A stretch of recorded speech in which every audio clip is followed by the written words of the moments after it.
HCOCl का अपचयन करा के हमें RCHO प्राप्त करना है। हमें क्या प्राप्त करना है? RCHO। तो इस प्रक्रिया में हम देखते हैं कि एल्डिहाइड का निर्माण अम्ल क्लोराइडों के अपचयन द्वारा जो हम प्राप्त करते हैं, इसमें अम्ल क्लोराइड का बेरियम सल्फेट पर पैलेडियम उत्प्रेरक की उपस्थिति में, पैलेडियम यहाँ पे एक उत्प्रेरक प्रयोग में आएगा, पैलेडियम जो होता है उत्प्रेरक की उपस्थिति में जाइलिन में हाइड्रोजन द्वारा अपचयन करते हैं। तो उबलती हुई जाइलिन लेते हैं हम, उबलती हुई जाइलिन हम लेंगे और ये जो उबलती हुई जाइलिन होती है इसके ऊपर में हम RCOCl का हाइड्रोजन से अपक्रिया कराएंगे। यानी हमने लिया RCOCl और यहाँ पे लिया हाइड्रोजन गैस। जब इसको यहाँ पे लिया तो हम यहाँ पे क्या लेंगे? PDBSO4, ये लिए PDBSO4 और उबलती हुई जाइलिन। कौन सी जाइलिन है? उबलती हुई जाइलिन। ये जो उबलती हुई जाइलिन है, ये उबलती हुई जाइलिन में हमने क्या किया? इसको हमने हीट किया। जब हमने इसको हीट किया, गर्म किया, तो हम देखते हैं RCOCl का कन्वर्जन RCHO में हो जाता है। और RCHO में जैसे ही RCOCl कन्वर्ट हुआ RCHO में, यही तो क्या है? यही तो एल्डिहाइड है और यही तो हम बनाना भी चाहते थे। इसके अलावा बाई प्रोडक्ट के रूप में हमें यहाँ पे HCl प्राप्त होता है। क्या प्राप्त होगा? HCl। तो देखा जाए, जैसे मान लीजिए हमने लिया CH3COCl, इसे हम कहेंगे एसिटिल क्लोराइड। हमने क्या लिया? एसिटिल क्लोराइड लिया। ये जो एसिटिल क्लोराइड है, इस एसिटिल क्लोराइड को हाइड्रोजन की उपस्थिति में, हाइड्रोजन के साथ हमने क्या किया? पैलेडियम BaSO4, यहाँ पे ध्यान रखना PD उत्प्रेरक होता है और ये जो BaSO4 होता है, ये BaSO4 पर आधारित हम क्या लेते हैं? पैलेडियम लेते हैं। यानी कि जो उत्प्रेरक काम करेगा, अगर BaSO4 नहीं तो पैलेडियम अच्छे से काम नहीं कर पाता है।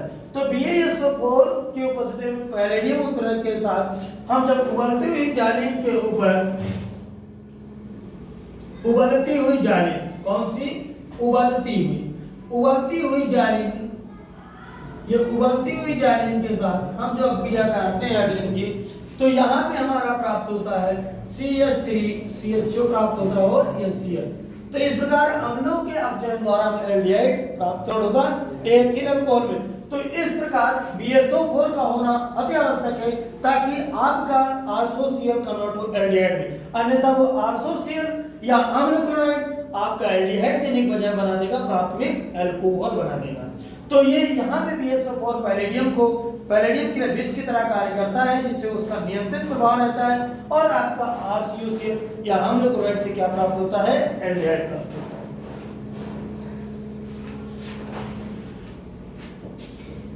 चलिए देखिए, एक और तरीका है बनाने का। एक तो ये होगा अम्ल क्लोराइड का। अम्ल क्लोराइड के लिए एक और, जैसे पैलेडियम BaSO4 होगा, इससे एल्डिहाइड बनना है। इसी तरह अगर हम ले लें RCOCl ले, RC⸻OCl, तो आप चाहे इसको ऐसे लिखें चाहे आप ऐसे लिखें, दोनों एक ही बात।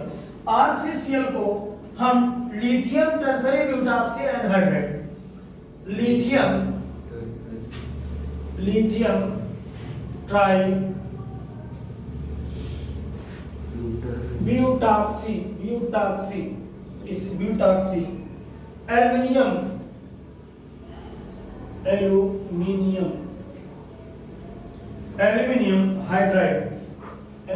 हाइड्राइड, इसको लोग शार्ट में LaH लिखते थे। तो इसको हम क्या करें? तो ये हमारा प्राप्त हो जाएगा, ये हमारा बना, ये प्राप्त हो जाएगा RC⸻OH प्राप्त हो। यानी कि lithium try aluminium hydride tertiary butoxide की उपस्थिति में RCOCl क्या बनना है? एल्डिहाइड दे रहा है। तो अगर ये CH3COCl हो और LaH का प्रयोग किया गया हो तो ये CH3CHO बन जाएगा। क्या बन जाएगा? CH3CHO। एक चीज ध्यान रखना, कार्बोनिल कंपाउंड जो होते हैं वो दो होते हैं, एक आपका एल्डिहाइड होगा, एक आपका कीटोन होगा। तो कार्बोनिल कंपाउंड में अम्लों के अपचयन द्वारा केवल और केवल एल्डिहाइड बनाया जाता है, कीटोन प्राप्त नहीं होता है, केवल एल्डिहाइड बनता है। यानी कि आपका PDBSO4 और उबलती जाइलिन के समय जो हाइड्रोजनेशन कराए, इससे क्या प्राप्त हुआ? आपको एल्डिहाइड प्राप्त हुआ। एलएच के प्रयोग के द्वारा जो हम प्राप्त किए, इससे क्या प्राप्त हुआ, एल्डिहाइड प्राप्त हुआ। इन दोनों चीजों से हमें क्या प्राप्त होता है, केवल और केवल एल्डिहाइड कीटोन इससे बनाए नहीं जा सकते। तो शॉर्ट में चाहे तो आप लिख दें कीटोन, कीटोन के आगे एसिडिक के नॉन, इन दोनों के जैसे कीटोन नहीं बनाए जा सकते। ठीक है।